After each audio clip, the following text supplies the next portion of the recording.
welcome back to my YouTube channel. Today, I'm here with a discussion on a topic which you all know. It is about virtual classrooms. Why? I don't know.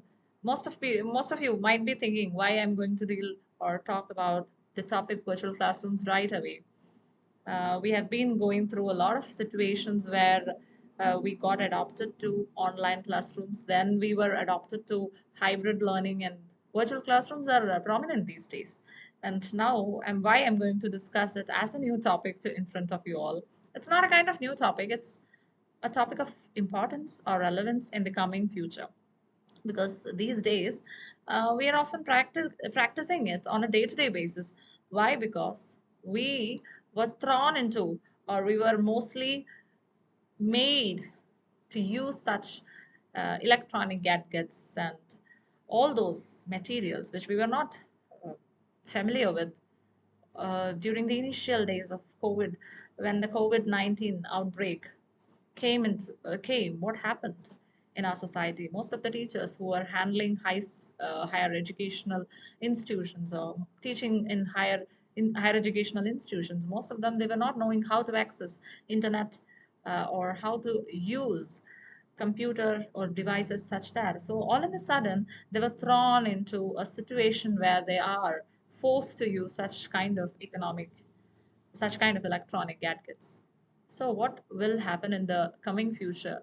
We are knowing like there are a lot of kind of applications which are coming on a day-to-day basis.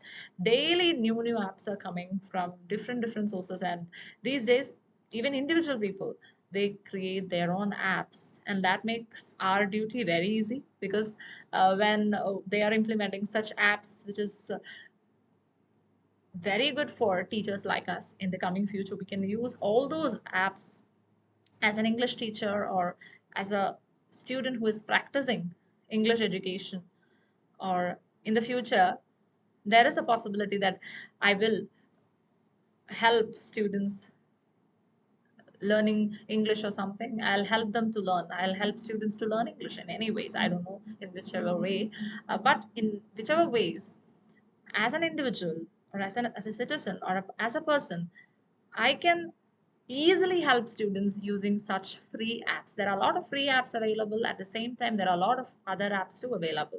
So, virtual classroom is a kind of easy task for English teachers because there are a lot of apps which are available for them in order to exercise basic skills for learning a language, which is speaking, listening, speaking, reading, writing at the same time. Giving importance for vocabulary and grammar, there are a lot of apps too available. While in a traditional classroom, it's very challenging for teachers to teach all those things in a go because due to the limitation of time, at the same time, there are not enough accessibility for using such apps in the classroom. A lot of things are there. It makes the process challenging. But these days, when due to the coming of this virtual classrooms or hybrid classrooms, all such apps can be made available even in the most commonly used apps like Google Meet, Google Classroom. Teachers can easily access such kind of whiteboard facilities available, conference you can join for a meeting, chat rooms, debate rooms are there available for people to converse, communicate their ideas. Even students and teachers communicate via email. A lot of ideas and bulletin boards are available. There are a lot more facilities available in virtual classroom compared to traditional classroom. But today there are like as a coin, there'll be head and tail. Similarly, there'll be advantages as well as disadvantages for this virtual classroom learning. Advantages, it is a kind of self exploratory learning experiences can be experienced by students. Most of the introvert people or introvert students, they may find it difficult to attend a crowd, or they may find it difficult to attend a classroom because all the people who are extroverts or who are so energetic around them, in between them they may not be able to sit, or even if they are having certain ideas in their minds they won't be able to open up easily. But in case of virtual classroom, there is a screen sharing facilities available, so even if I'm teaching, what they can do is They can mute themselves or mute me, and they can read aloud along with me. And sometimes certain students, they can even read faster than me. And what will happen, a kind of individual learning is self promoted there. So such kind of facilities are available in virtual classrooms. At the same time, most of the students who are addicted to this virtual classroom, what will happen is that, so at challenges I'll be as dealing in the next session in the next and go. Okay, so first I'll be dealing with the advantages. Then comes, you can easily save money. You don't want to travel from one place to another to attend a traditional classroom. For traditional classroom, you were forced to attend the class. Otherwise, you won't be able to attend the class, as well as you will lose your attendance. But here, what comes in the case of online lesson, in any, if wherever you are, anywhere in whichever part of the world you are, if you have internet access, you'll be easily able to attend online classes. So, what makes the virtual classroom different from traditional classroom? The kind of setting. It can only be taught in a computer assisted environment.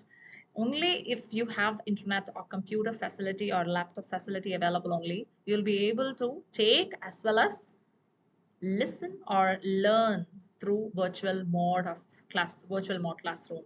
Otherwise, you won't be able to. Like few years back, a few decades back, what was the condition? Were people using internet? No. So such kind of times, these all facilities may not be accessible and may not be possible. But these days, lot of facilities are available. At the same time, these facilities can even guide students, or at the same time, these facilities can mislead students too. So, what I'm going to deal with today is the next part, is how it is promoting, or how it is, um, what are the disadvantages which students face. The students who are easily learning using virtual classrooms, or are attending their classes mostly through virtual classrooms, they tend to feel that the reality, tend to accept the virtual reality, and they'll be let away from the real reality. They lose contact with other people. They may not be able to interact with people in person. They may feel that virtual reality is the exact reality. That is very dangerous, and people will find it difficult to have this kind of social interaction. So social interaction, they may not be able to promote it. So when a student is learning in a virtual mode, they are learning in their own safe space. There are a lot, no one is there. If they switch off their camera, and if they switch off their audio, then they are in their safe space. They are just listening to people, but they can respond in whichever ways they want. They're not easily getting into the social media and just getting into that. So that is there. So such kind of problems are there which need to be addressed. And internet, the use of internet by students, most of the students, they tell to parents that they are using internet or computer for studies. But after some time, what they are being led to other sort of misled by certain other group of people. So monitoring of students need to be done if they are learning via computer or any sort of internet devices. So I think this is a kind of conclusion for you all who wish to learn more about virtual classrooms. So hope you enjoyed the video. Please watch, like, and subscribe for more such videos. Thank you.